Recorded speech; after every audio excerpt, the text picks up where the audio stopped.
of When in Doubt, record. Welcome to the Arts Lunch, everyone. I'm Jennifer Oz Freeman, the Assistant Professor and Program Director of Theology and the Arts at United Theological Seminary. And we're really excited and honored to have one of our most beloved members of the United community, Pat Browne, to lead us through, shepherd us through, if you will, some poems today. And I'm really excited for our conversation and looking closely at some poems for Poetry Month. So without further ado, I'll hand it over to you, Pat. Would you like me to share screen immediately or? No, if you could just wait a bit. Yeah. The prelude to that is that I am completely inept, and Jennifer made the slides for me, so she's going to take care of that part. Well, I want to start out by saying I'm just terrified because my whole idea of coming to United was to be a little mouse in the corner. That was the complete plan, so this is not in the plan. And then the other thing I wanted to acknowledge before we even got started is that you all have been doing art and theology and theopoetics for a really long time, and I know like nothing. So I told Jennifer when she asked me to do this that no Stephanie or Micah or Max lived at my house. So I wasn't sure why, what this was all about. But more seriously, I also wanted to acknowledge that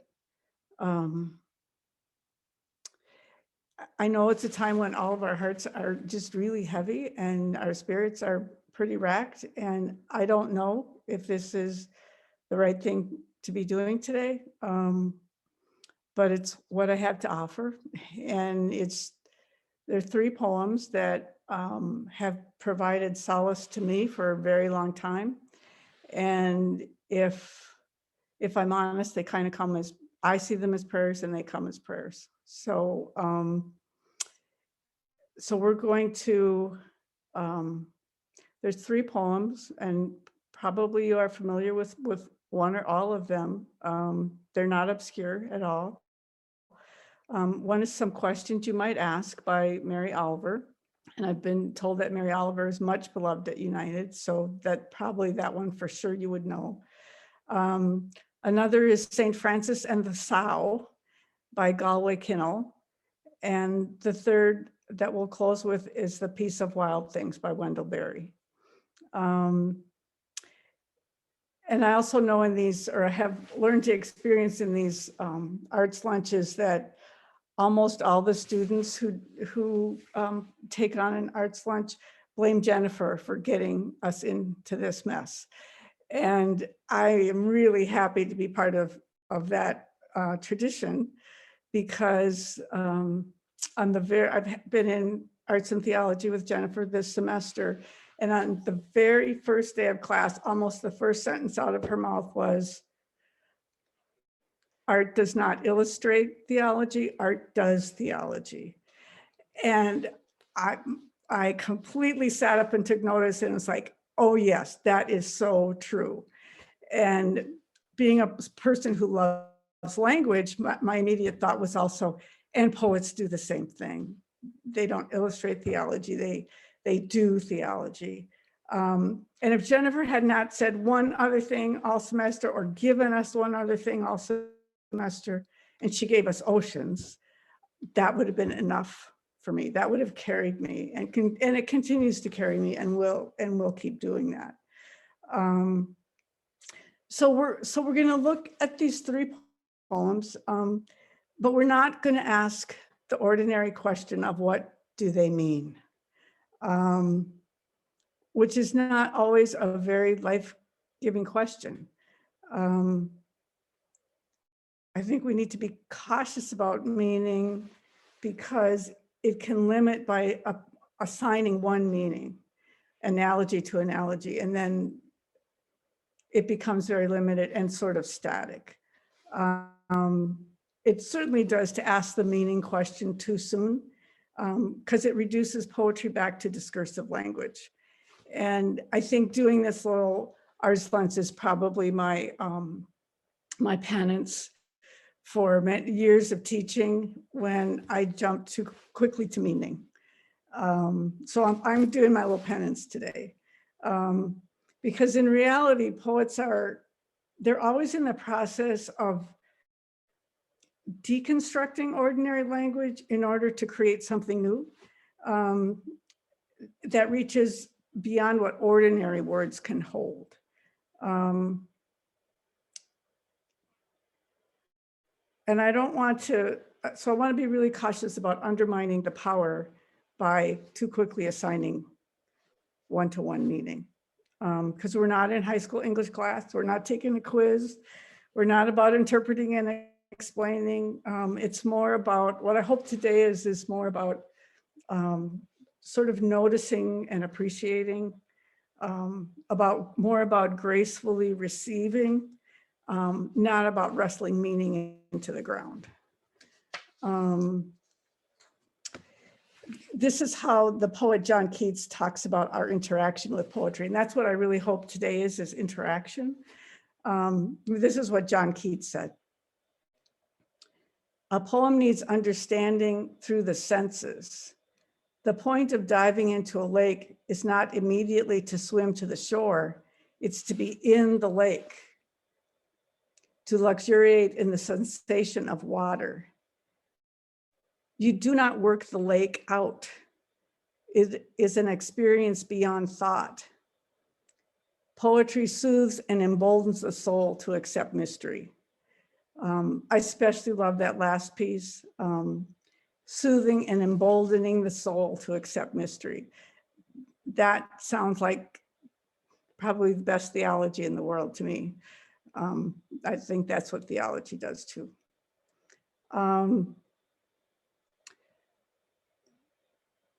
So today I hope we can let ourselves sort of swim around in these poems and let go of our need to know, and approach them with sort of an alert but gentle curiosity. So these are the questions that I hope we can play with. What does the poem do to you? Where does it take you? What memories does it elicit? What happens to your body when you hear the poem read out loud? What resonates in you after the sound of the words fades away? And we'll do that. We'll just do that with the first two for sure, and then we'll see where we get to. We're going to look at Mary Oliver's first.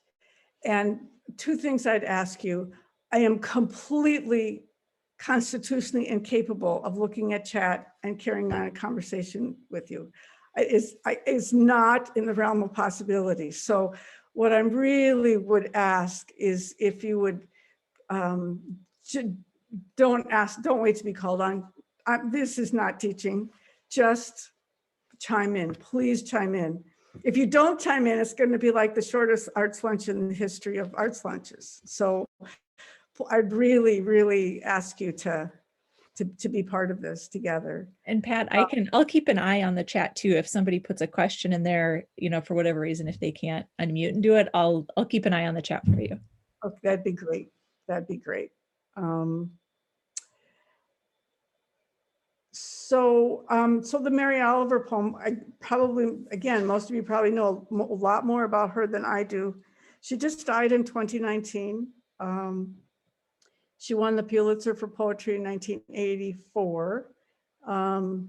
Spent much of her life in New England, but the last 40 years of her life almost in Provincetown with her partner of 40 years, Molly Malone Cook.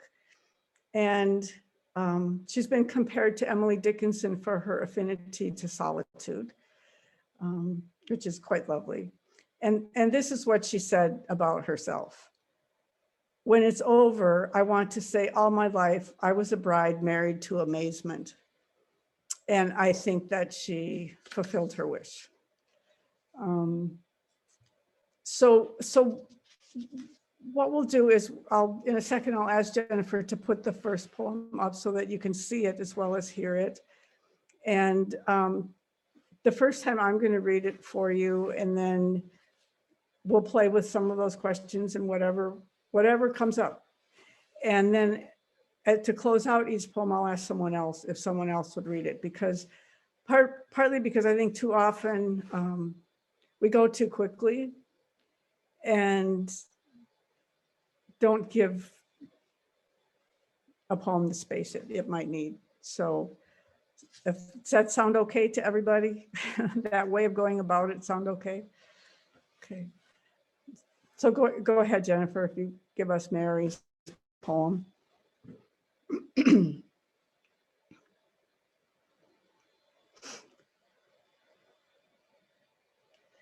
Some questions you might ask by Mary Oliver. Is the soul solid like iron? Or is it tender and breakable, like the wings of a moth in the beak of an owl?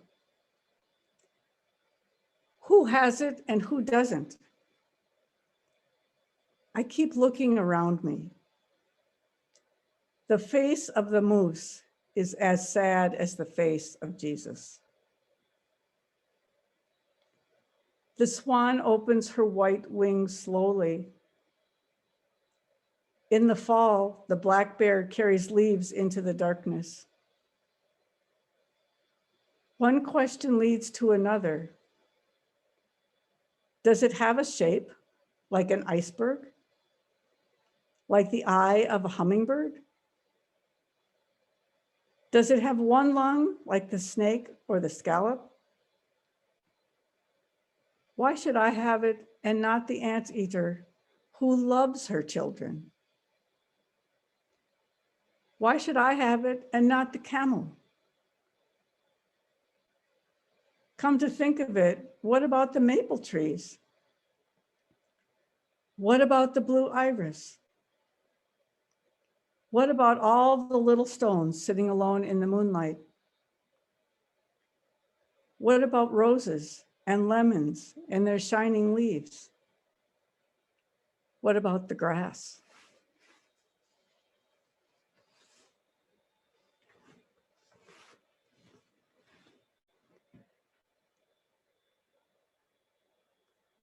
So I would just like to invite you to, when and if you're ready, to just go ahead and chime in any way.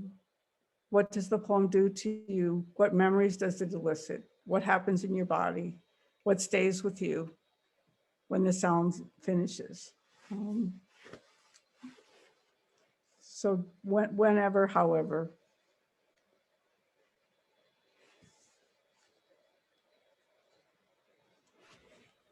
I think the first thing,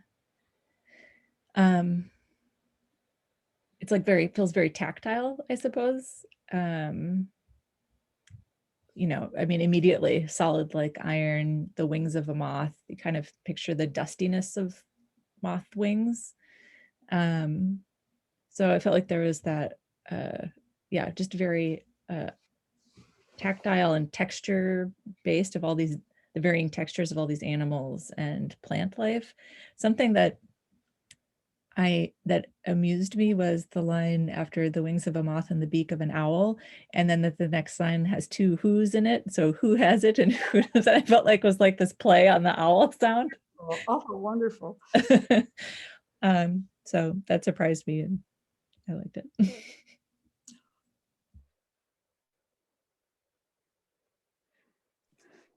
Similarly, that same line, when we got to it, the wings of the moth in the beak of an owl, it brought me to like watching that a bird eating a bug and how the wing breaks. And that was like visceral inside my body, how those wings break like that.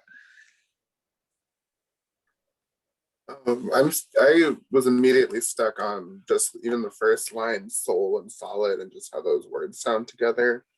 I'm seeing if there's other parts where the words kind of just sound that way to me, and I don't immediately see. I guess stones and sitting is the closest to the other one, but just some of these lines that I can just feel in my mouth the way the words look and sound.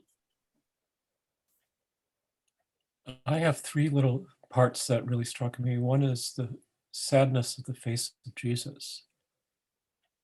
And thinking about all the portraits of Jesus one sees or sees in the background of some people's Zoom. And sometimes he's sad and sometimes he's looking off into the distance. I don't know. Another is, what does it mean to have a shape of a soul like an iceberg? Since classically we don't know what most of the iceberg looks like. I thought that was really interesting. And then, I'm sorry, I had never thought about an anteater having children as such, you know? That's really interesting. Thank you, Pat. I think Mary Oliver just really makes us think about nature too.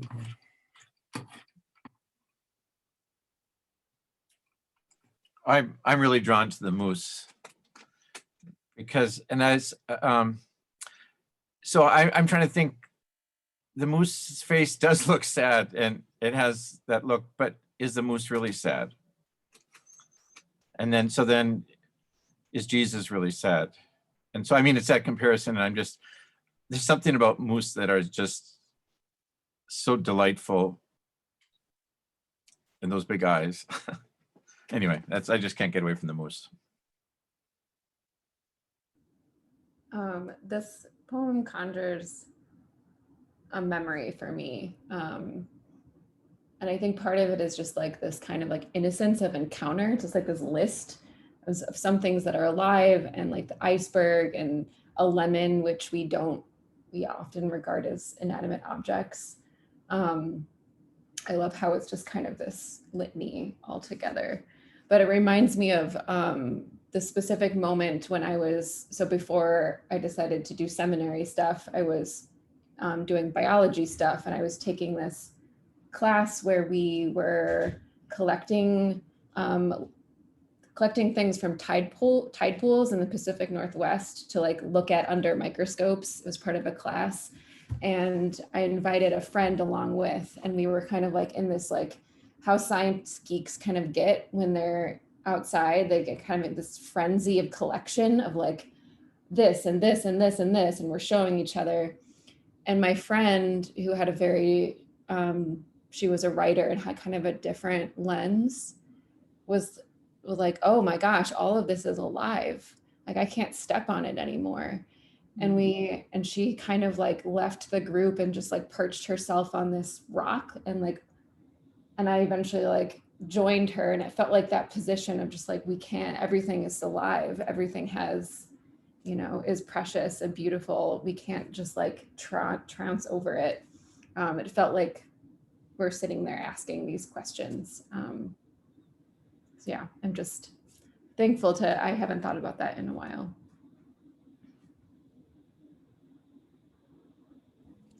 The sequence of W's and vowels, I really like what it does for the meter in "The swan opens her white wings slowly." That just kind of wraps around my head.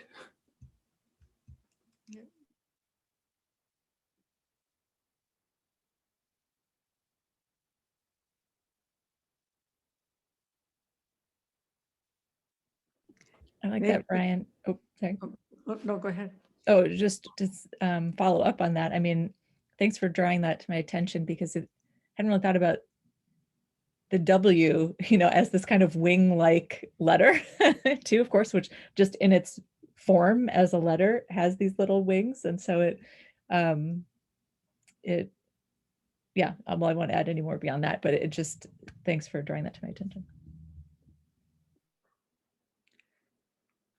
I was just going to say that maybe because I'm a Northerner too, the moose also got to me, and it elicited a memory when we were little kids, way up north in Grand Marais. North of Grand Marais is the Gunflint Trail, goes straight up to Canada. And when I was a kid, it was pure dirt road. And one afternoon when our family was up there in our station wagon, us kids rode on the roof. laid on our bellies on the roof of the station wagon and held on to the rack. And we went really slowly. It was really quite safe. You'd be arrested for it now, but it was wonderful. The big kids did that. And the big kids, yeah. And I was on the outside, you know, trying to keep the little kids safer. And we came upon a moose standing in the middle of the road. And we inched by this moose and stopped when we were right by the moose. And the moose sniffed my pants legs and looked me straight in the face. And I've never forgotten the face of that sad moose, and yet I haven't thought about it for a very long time until coming back to Mary's poem. So that's where it took me. And also, if I'm going to be quiet in a second, also that last line, what about the grass, the lowly grass? Just love that. I love the ending.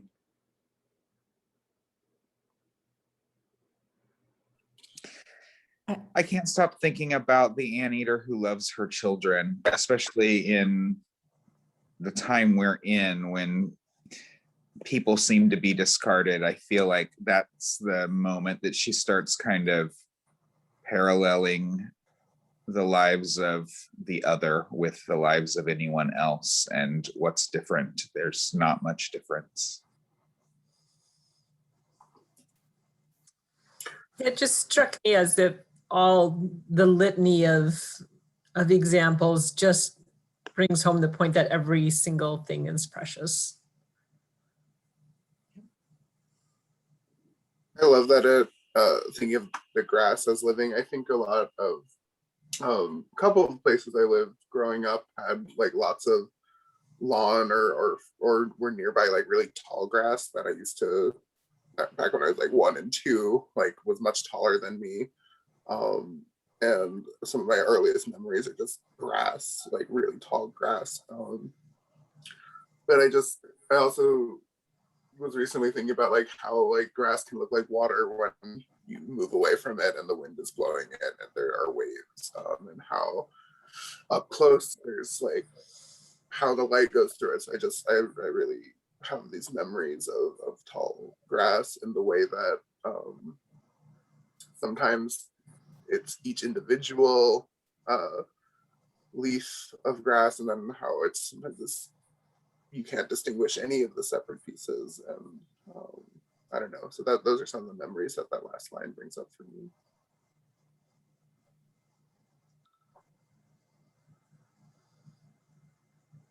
I kept thinking about what you said about her affinity for isolation, Pat, and how populated her world seems to be nonetheless. Maybe not by humans, but there's so much life around her. And so I had a sense of a really rich community of beings in this poem.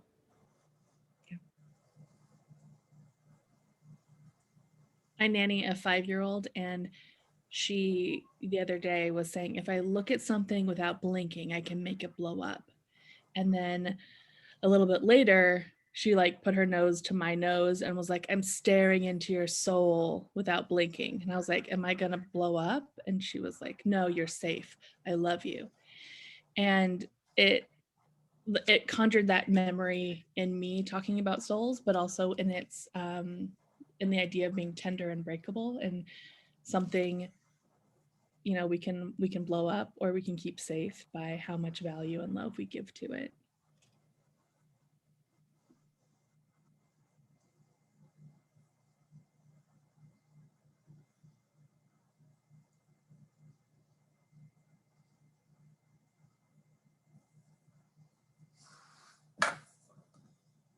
Oh, you're muted, Pat. You're muted, Pat. Would someone be willing to read it out loud for us one more time, and then we'll move on to the St. Francis poem?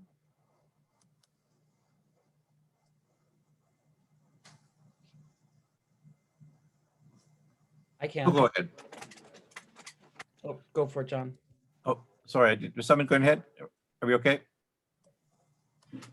Some questions you might ask by Mary Oliver. Is the soul solid like iron? Or is it tender and breakable, like the wings of a moth and the beak of an owl? Who has it and who doesn't? I keep looking around me. The face of the moose is as sad as the face of Jesus. The swan opens her white wings slowly. In the fall, the black bear carries leaves into the darkness. One question leads to another. Does it have a shape? Like an iceberg? Like the eye of a hummingbird? Does it have one lung, like the snake and the scallop? Why should I have it and not the anteater who loves her children? Why should I have it and not the camel? Come to think about it, what about the maple trees? What about the blue iris? What about all the little stones sitting alone in the moonlight? What about roses and lemons and their shining leaves? What about the grass?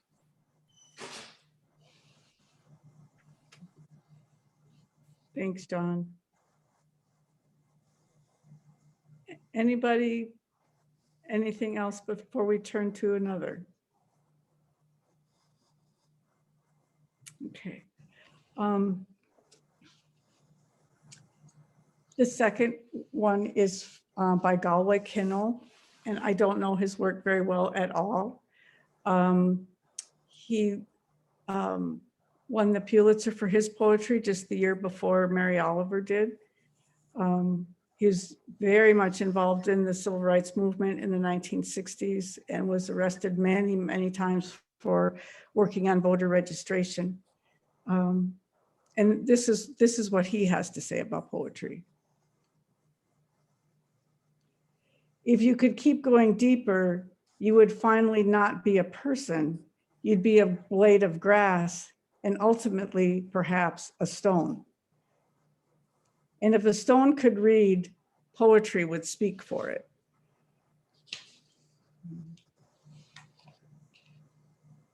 Well, Jennifer, if you wanted to, there we go, thank you.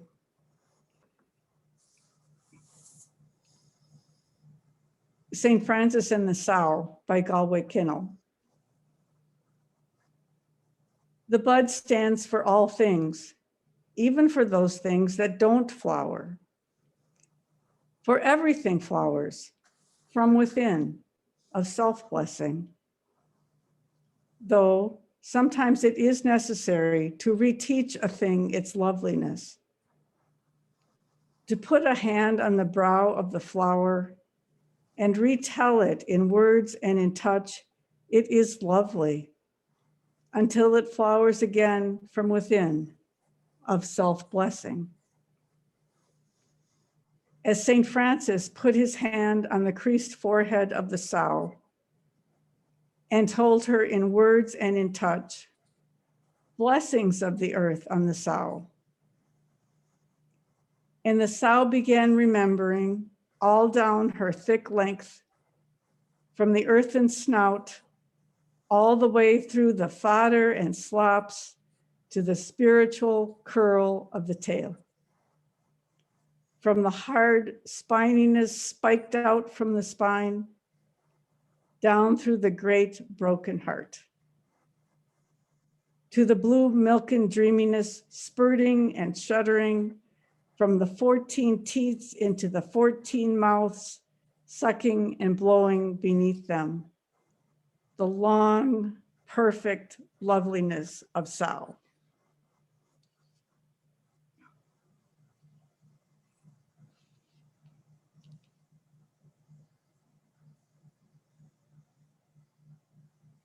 And just like with Mary's poem, what does it do to your body? Where do you go? What resonates after the words are silent?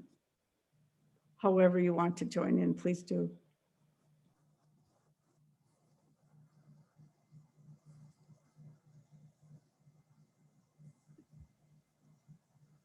I don't mean to speak first again, but also very excited about the poem. A couple of maybe two, maybe three, well, maybe 3 points. I'll just limit myself. The phrase to reteach a thing its loveliness, which implies that at one point the thing knew its loveliness such that it needs to be retaught it. So that kind of grabbed me.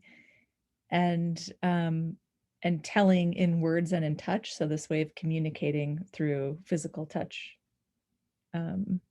caressing and things like that. And the spiritual curl of the tail was really delightful to me.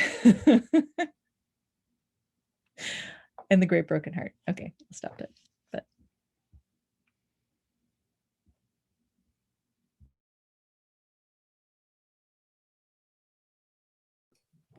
I was felt- immediately struck by the just like the opening lines talking about the bud and what it stands for, and thinking about how it feels in the past few weeks to be going on walks in the neighborhood and seeing everything really rapidly going from certain, you know, dead and gray to green and lush, and just like I'm struck every time, every spring, every time I go out, just like how it feels to see buds starting to come up.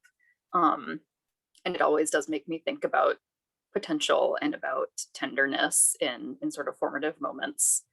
So I appreciate the way that came through in this poem.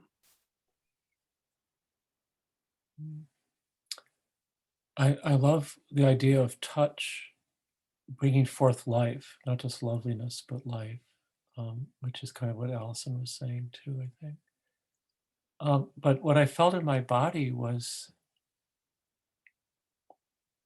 the sow, you know, remembering down her thick length. She remembers perhaps earlier piglets that had been taken from her.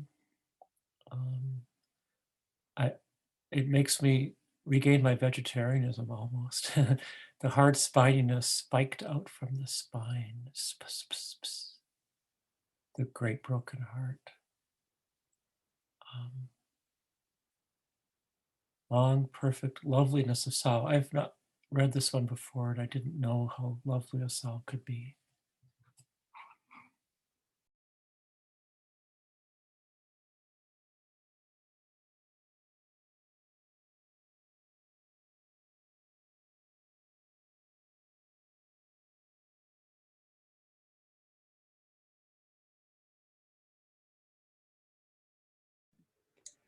It makes me feel like remembering can happen not just in our brains or in our memories. But yeah, like that passage that Melissa was just talking about, the sow, like remembering through this sort of like body scan down her perfect, lovely body. And like thinking of like that sort of awakening and that embodiment and that memory of perfect loveliness that we've already known, kind of giving us life again and revitalizing ourselves in a sort of springtime re-embodiment of our full memory of who we are.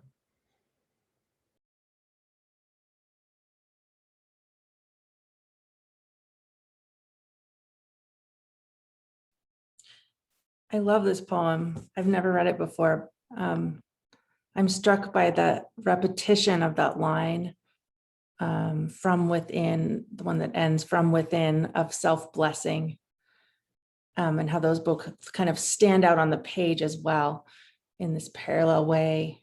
And it strikes me that this poem is really about how forgiveness is a process. It's a cyclical thing. You have to go back to it again and again and again.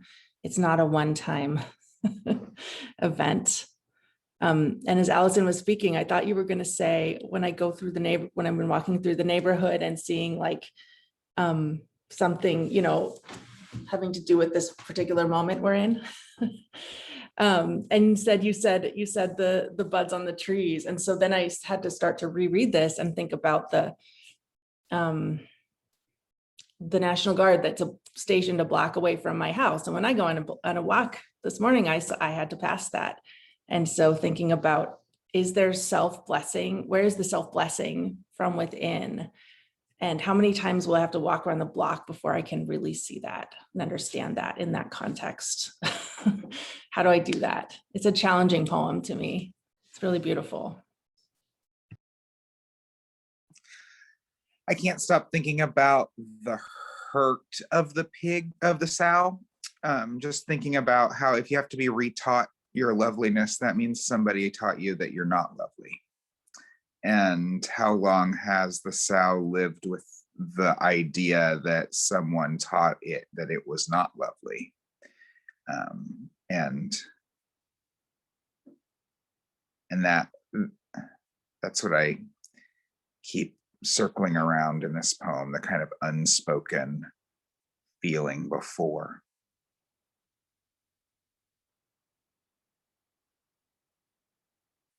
I'm struck by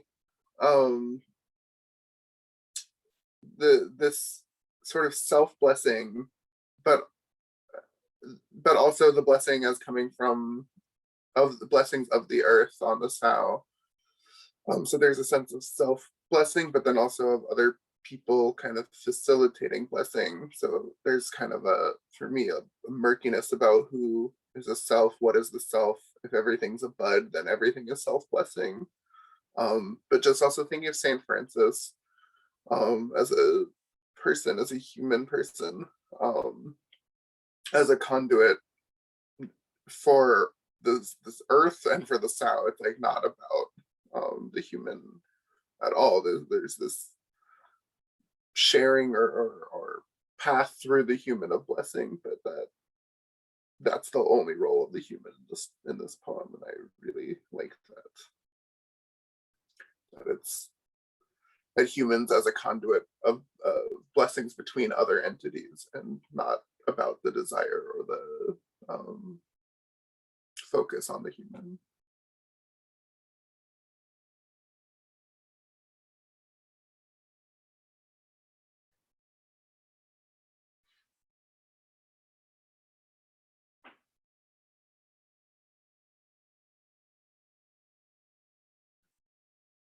It's hard for me to read the last few lines almost without laughing, not in making fun, but in desperately wanting to be one of those piglets down there in the mud underneath this wonderful sow. That's where it takes me. It's like, yeah, I'll be one of those piglets. Let me into that mud.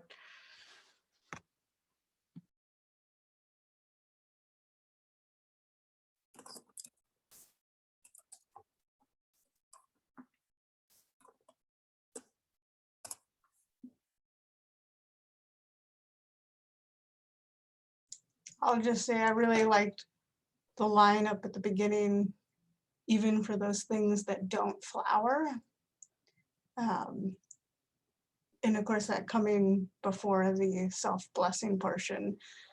So that kind of just made me feel like the things that we don't always think of as maybe necessarily being lovely, and back to kind of the other points of this idea of a sense of lost loveliness, but also just kind of everyone's own timing. For anyone who's a nerd, I know Disney can be controversial to some, but it did bring out some feelings towards Mulan for any of those of you that are familiar, and just kind of like the timing, the blooming and timing for late bloomers, or just anyone who's on their own timeline, and kind of the space for that. So yeah, that was just one of my favorite lines.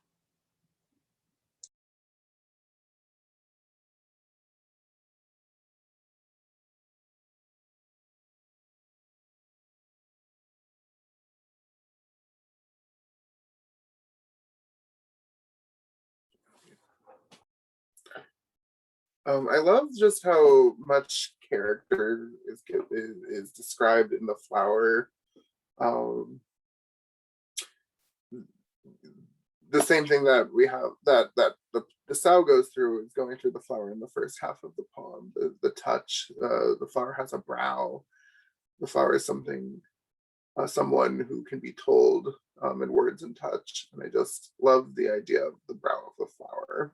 I love the sound of the brow of the flower, and I love the image of the brow of the flower, and just this relationship with the flower is just I don't know, it's really intimate and sweet and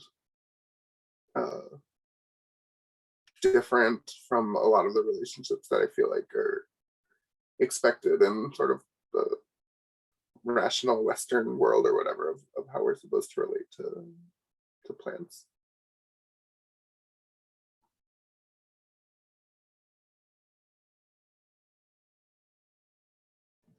This poem reminded me of my grandmother. She loved St. Francis, and also she had a gift for being able to reteach a thing its loveliness. That was a skill that she had that I try to emulate and don't do anywhere nearly as well as she does, but or did. So thank you.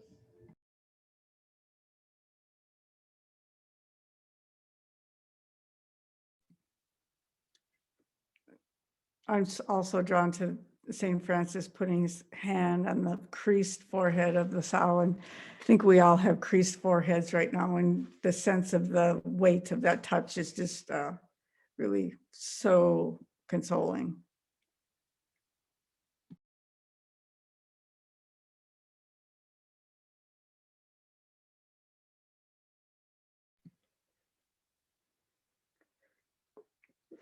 Would someone be willing to read it for us again? I can read it. St. Francis and the Sow. The bud stands for all things, even for those things that don't flower, for everything flowers, from within, of self-blessing. Though sometimes it is necessary to reteach a thing its loveliness, to put a hand on the brow of the flower and retell it in words and in touch.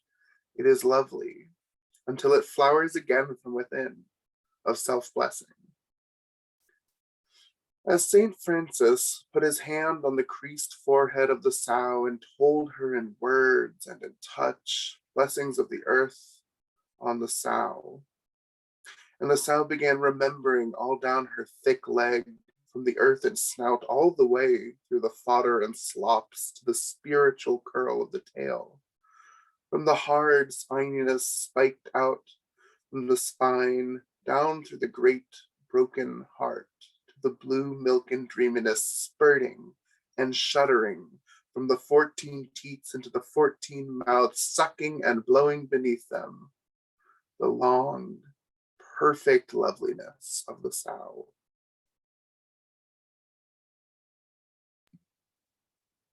Thank you, Max.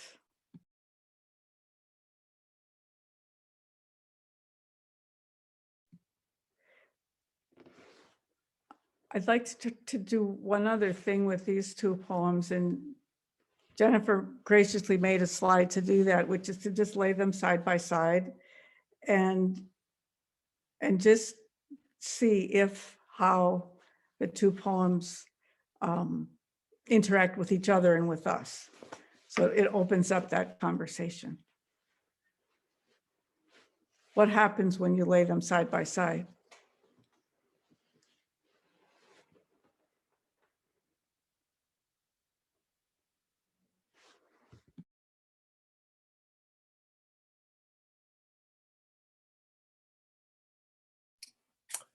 The same expansion beyond the human that Max talked about. The value of the life of a flower or an anteater or a sow.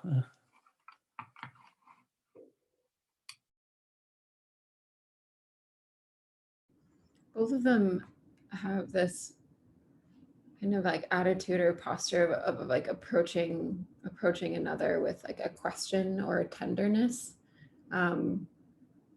which in kind of like thinking about the memory that it was conjured from Mary Oliver's poem, I'm thinking of the difference between coming to even, a stone or another person or another, being with asking a question or like reaching out to bless, and the difference between that and coming to it and being like, this is a thing, or I'm naming this or putting it in a category.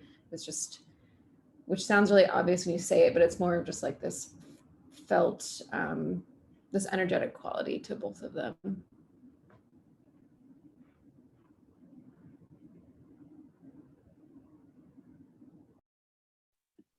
Maybe similarly that there's an exploratory, like you said, posing a question, a wondering, and it's exploring both through the words, but through this sense of touch, I guess, and a really like kind of seems like delighting in that process of discovery. Both poems have a Christian figure, a sacred figure that they bring in at different points. The face of the moose is as sad as the face of Jesus, and then Saint Francis putting his hand on the creased forehead of the sow. And for me in the Mary Oliver poem, that line doesn't. It's weird for me. It just like I don't know what they. I guess for me it would work even better to do reverse, like Jesus has the face of a moose. Like I see what she means in the moose. I don't necessarily feel the sad as the face of Jesus. That doesn't bring up a strong image to me, and I'm thinking about it and trying to figure out what is bringing in Jesus in that poem do. And I don't have an answer yet, and there might not need to be an answer, but to me it was the most out of place line in that poem. Whereas there's something that just where St. Francis walks in the Galway poem for me that just feels like that's part of the whole scenery. like it feels very seamless, and maybe that's because the beginning of the poem, the title of the poem says that he's going to be there, so it's not a surprise. But there's just this interconnectedness in the Galway poem, whereas I see in Mary Oliver, it can lead to interconnectedness, but not in a bad way. But there's still a distinction between people and non-people, and the questions are about why is there that distinction, or how can I breach that distinction? Whereas I see in the Galway poem, there isn't a question of it. There isn't that sharp divide at all. It just humans, plants, sow kind of just flow into each other, and it's taken for granted that they act similarly, and I really love that. Well, at the risk of getting too discursive, after all, my meaning-making mind is a part of my body, so I'm going to consider this comment a comment about how this feels in my body, by which I mean my meaning-making brain. I'm seeing a connection between the soul and the bud, probably an obvious connection here. And I think it's even more significant, as Max just indicated, that Jesus and Saint Francis, both of whom are revered, one of whom is deified, one of whom is almost quasi-deified in certain circles. I think it powerfully makes the point that divinity is omnipresent. And here, what I was thinking about, Pat, Pat's an incarnational theologian. Pat, I would say, Pat, one of the central themes of your own theology is incarnation, radical incarnationalism. And what both of these poems say to me is something more akin to what Mary Jane Rubenstein calls pancarnation, which is to say that soul, divinity, the bud, that which flowers from within of self-blessing, is everywhere present, that everything is potentially the site of whatever we mean by sacred, or whatever we mean by divinity or soul. So that's what comes up for me.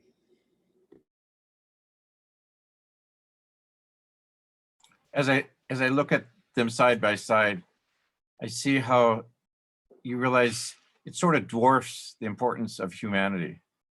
in regards to creation, and our outsized presence is more muted, and there we appear, but the rest, I think there's a lifting up of the rest of creation at the same time, and so maybe the proper order is being restored. I would say that it uplifts within nature. It highlights the relationship of a mother and children in both poems, with the underscoring of asking why an anteater who loves her children wouldn't have a soul, and then kind of ending with this picture of 14 suckling mouths underneath the sow. And John, to what you just said, I feel from that is like motherhood and taking care of children is something placed of deep importance within the cycles of divinity and within our natural world, in both of these poems.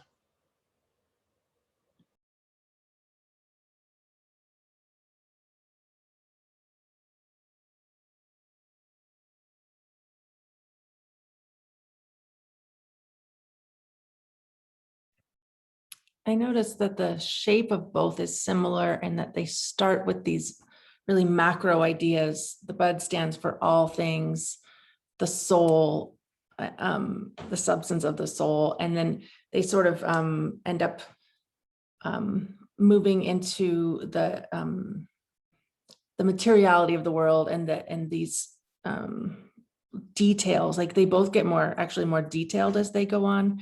Mary Oliver's poem ends with this kind of, it actually accelerates at the end with those questions that all have the same format. What about the blue iris? What about? And you can kind of feel it like continuing on. It's infinite in the way it's able to like embrace the details, and the details of our world are infinite.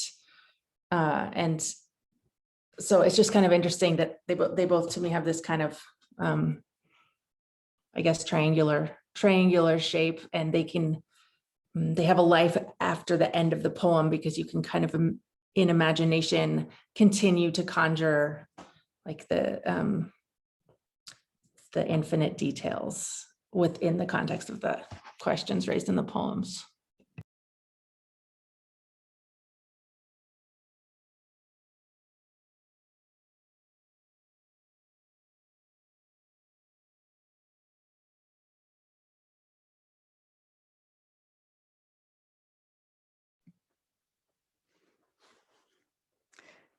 It's nearly 1, so we should probably move toward closing. And we won't have time to talk about the last poem, but I want to give it to all of us as sort of a blessing, I hope. And I wanted to, but before we do that, I wanted to, you all have been so generous in being part of this and just so gracious in what you've shared with all of us. And I just want to thank you for that. And so I think we will move to the last one. It's a poem that I'm pretty sure many of you are familiar with, called The Peace of Wild Things by Wendell Berry. And he's a poet, but he's also an essayist and a novelist and environmental activist, and he's still alive. He's very old, he's still alive, and he is a farmer. And that's what he's most proud of. Lives in Port Royal, Kentucky. He's the author of over 50 books, but if you picked up just one ever of his, more than his poetry, I love his fiction. And he has a slim little book of 5 interrelated short stories called Fidelity. And it is just the most beautiful, beautiful little book. Not surprisingly, reverence for the world is at the core of everything he does. And I thought it was probably a good time and day for this. He talks a lot about how the American way of life is in his image is a skein of violence. And so in response to that, he draws on sort of the quiet, uncelebrated labor and affection that he sees as keeping the world alive and moving. And just to quote him, he says, "To cherish what remains of the earth and to foster its renewal is our only legitimate hope for survival." So as a blessing for all of us as we leave each other today, the peace of wild things. When despair for the world grows in me, and I wake in the night at the least sound, in fear of what my life and my children's lives may be, I go and lie down where the wood drake rests in his beauty on the water, and the great heron feeds. I come into the peace of wild things who do not tax their lives with forethought of grief. I come into the presence of still water, and I feel above me the day-blind stars waiting with their light. For a time, I rest in the grace of the world and am free.